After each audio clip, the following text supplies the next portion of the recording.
I had cancer when I was 29 and pregnant, but that's not what this story is about. After my son was born, I had 11 surgeries in 7 years, which included a hysterectomy to beat cancer, but that's not what this story is about either. A decade later, I was not feeling like myself. I had night sweats, a short fuse, and I was waking up in the middle of the night. I had just moved to this area, and I needed to find a doctor. I'm pretty sure my first doctor's name was Dr. Brickwall. He came into the room looking at my chart on his computer and asked what was going on. I talked, he typed, and never looked at my face. I see here you're a cancer survivor. I don't call myself that. If you're alive, you've survived something. He didn't seem to hear me. Probably anxiety, common in cancer survivors. Have you considered joining a survivor support group? You could also try some relaxation techniques. Well, next I saw Dr. Woodendoor.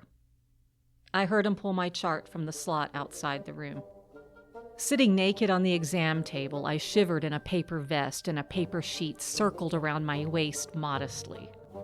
I felt more like a science project than a person.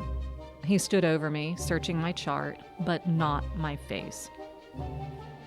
I see from your chart, cancer survivor, possible anxiety. You know, cancer survivors often experience anxiety or depression. He still hadn't looked me in the eyes. I'm not anxious or depressed, but I'm not okay. I want to know what's wrong and how to address it. We could prescribe some antidepressants. I suffered for a couple more years with these symptoms. Then I found another doctor.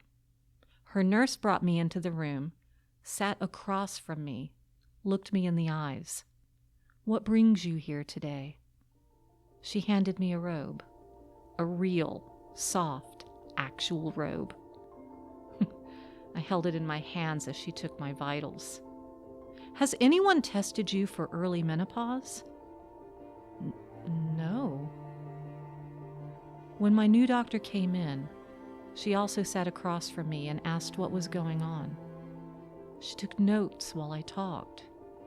She'd spoken with the nurse and, based on my symptoms, thought we should run a test. She explained what the tests and the exams would entail, and she gave me time to change into my robe. The results showed that I was in menopause. She prescribed an estrogen patch and reassured me that I'd feel like myself again in just a few weeks. But I already started feeling like myself, back in my own skin, sitting there with Dr. Listening Ear.